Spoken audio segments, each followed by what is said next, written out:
And then there was Richard King, Bruce Krupke, Jennifer McNamara, Madison Young, and Jenna Newberg. I made more than you need here, but there are two. This one and this one. There are two. Thank you. And I'm going to refer to those, so I'll just move that. Sure. Do you need some more? I'm going to take them out. You're so sweet.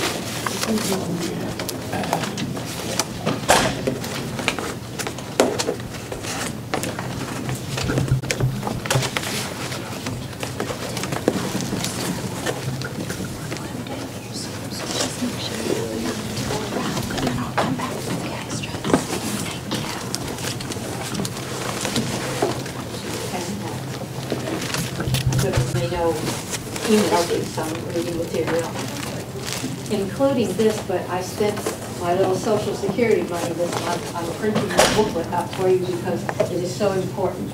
I'm not on anybody's payroll, okay? This is on my own. And I don't have the strength of the bigger groups to put forth a redo of 718. Okay.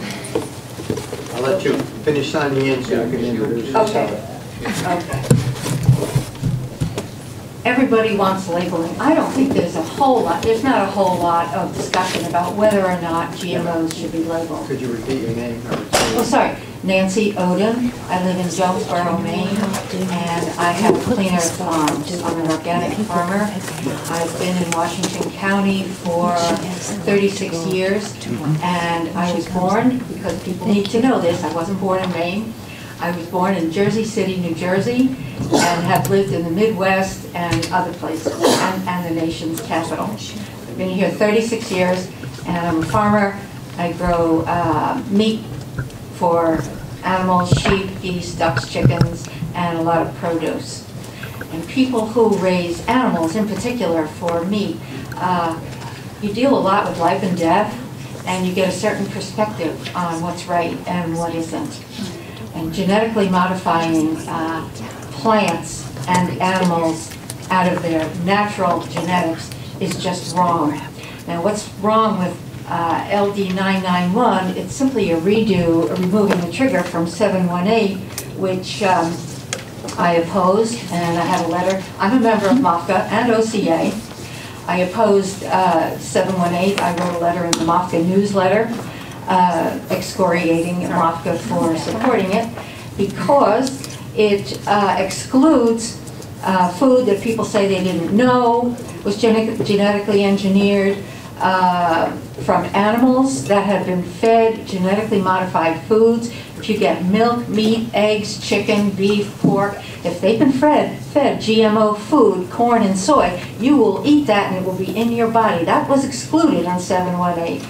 Also packaged foods, and most importantly and critically, seeds.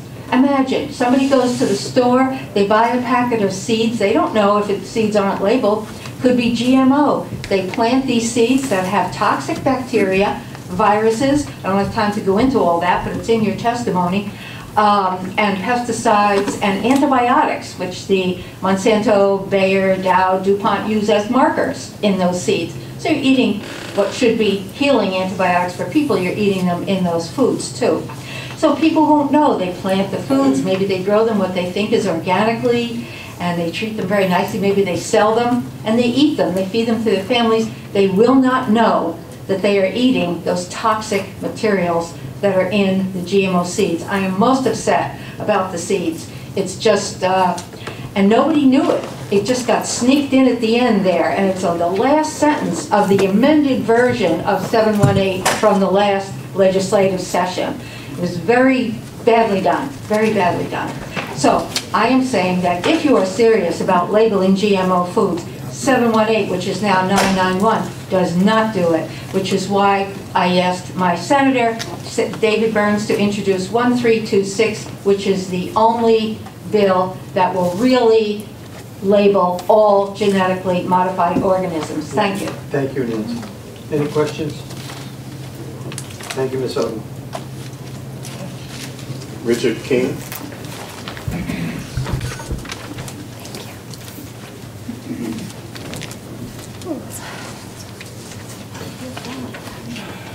Senator Edgecombe, Representative Hickman, and distinguished members of the committee.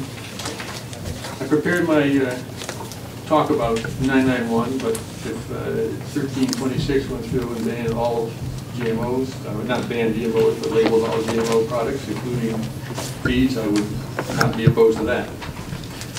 The regulation of food and drugs began for good reason and with the best intent, and that was to protect unsuspecting consumers from the callousness and greed of producers and suppliers.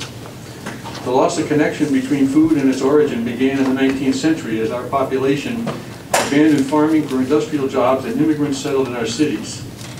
Swill milk, the bluish milk product of malnourished cows confined in filthy conditions and fed unnatural food, distillery mash, was routinely mixed with chalk, water, rotten eggs, flour, burnt sugar, and other adulterants, and then marketed falsely as pure country milk. In 1906, the original Food and Drug and Meat Inspection Acts were passed on the same day as a result of the exposure of the use of poisonous preservatives and dyes in foods and the unsanitary conditions of meatpacking plants. Throughout the 20th century, small family farms declined as agribusiness grew and came to dominate the food industry.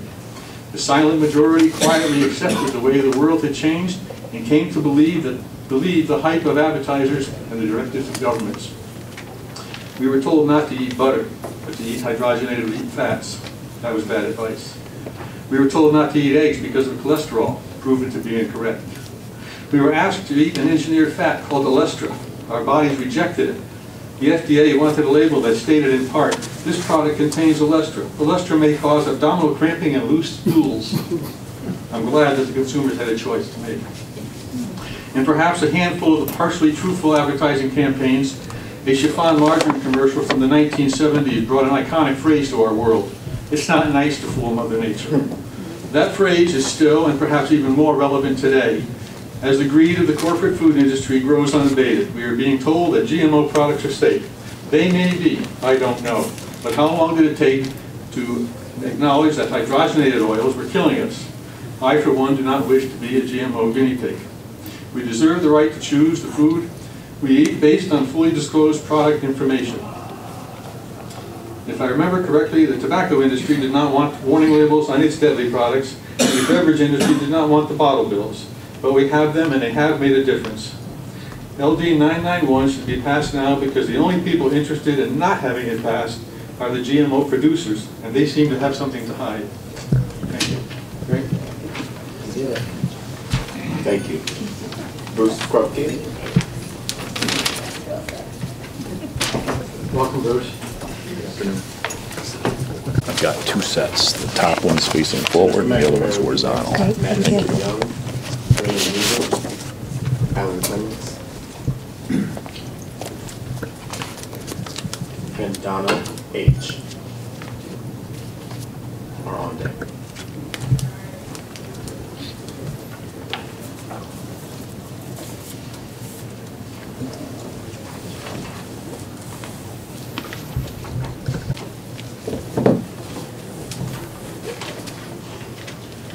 Good afternoon, Senator Edgecombe, Representative Hickman, distinguished members of the Agriculture, Conservation, and Forestry Committee. My name is Bruce Krupke. I'm the Executive Vice President for the Northeast Dairy Foods Association. We're a trade association that represents dairy product processors, manufacturers, distributors, and producers in the Northeast, including the New England states and also here in Maine. Our association opposes mandatory labeling of genetically modified organisms, commonly known as GMOs. A copy of our association's full position statement regarding GMOs is attached to my testimony for your reference. We respectfully request you deny passage of LD 991. Why? Because consumption of GMO foods are safe for both humans and animals. We've all been consuming them for over 20 years. The science is sound, the food is safe, and there is no evidence to the contrary. As you know, GMO foods are found in 70 to 80% of the foods we eat and play a vital role in Maine's agriculture, food processing, and other industries. In addition, they keep agriculture production costs low, save hardworking Americans money, and food prices as food prices continue to rise. A recent study by Cornell University showed that differing state labeling requirements could cost American families anywhere between $500 to $1,500 annually at the grocery store. GMO labeling hurts Maine's farmers' ability to be competitive, and a patchwork of state labeling requirements will increase their costs and the cost to our consumers. Consumers who do not wish to consume food products that contain GMOs already have many choices and options. They can choose organic labeled foods in stores. Passing LD991 into law is unwise and unnecessary. I encourage all the members of the committee to consider the many consequences of implementing an immediate state mandatory GMO labeling law. The state of Vermont was first to pass a mandatory GMO labeling law. The law is currently being challenged by different food groups, citing constitutional interstate trade arguments, placing undue regulatory burden on the food industry, and requiring misleading labels in their products. We question the need to implement the immediate mandatory GMO labeling law in Maine while being challenged in the courts. Should food groups prevail, the legal cost to Vermont is estimated to be in the millions of dollars. Certainly, a more prudent route would be to wait until Vermont's law has been decided in the courts before proceeding with LD991. Maine taxpayers should not be burdened with the legal cost of defending passage of LD991.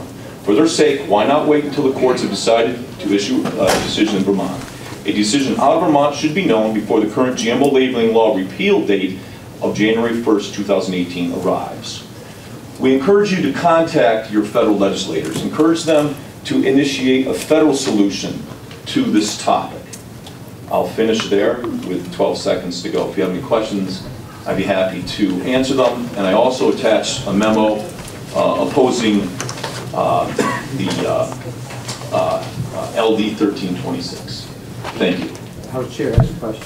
Thank you, Mr. Chair. Thank you, Mr. Buckley, for your testimony. I've highlighted the strong statement that you have in the third paragraph, last sentence. We have all been consuming them, meaning GMO foods, for over 20 years. The science is sound, the food is safe, and there is no evidence to the contrary. How did you come up with that? My responsibility to trade associations, the chief executive officers, provide our board of directors with all the information that we can on all topics that come before our association. Where our association's board of directors adopt a policy, it's done based on information that I provide them through research, to our staff, and to professionals that deal with the topics that we're talking about. In this particular case, I have worked with many individuals that are professionals in this field. One in particular, I refer you to her work. Her name is Dr. Margaret Smith. She's a professor at Cornell University in the College of Agriculture and Life Sciences. She's in the School of Integrative Plant and Science, Plant Breeding, and Genetics section. Dr. Smith is a leading scientist in the area. She'd be happy to provide you with information regarding the topic that you're talking about today. Besides her, I've had the opportunity to do years of research on this information. If I were to see just one reputable, legitimate, scientific, peer-reviewed information that the genetic foods are harmful in any way or nutritionally different, it'd be my responsibility to provide that to my board of directors and to our association's members. 120 different companies and organizations and businesses, not only here in Maine, but throughout the Northeast. And if I found that, it would be the first responsibility to have, provide that to them, and then we review it and possibly take a different opinion.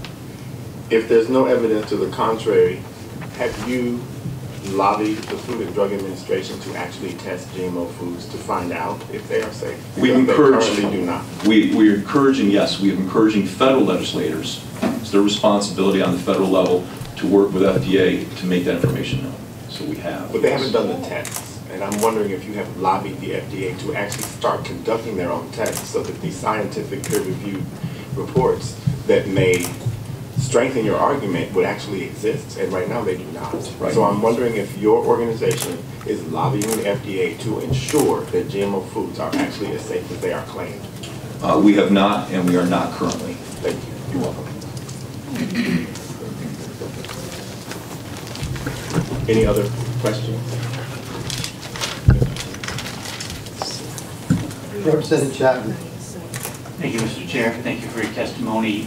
Can you provide for us, by the work session, either a copy of or a citation for the Cornell University study that you referenced near the bottom of the first page?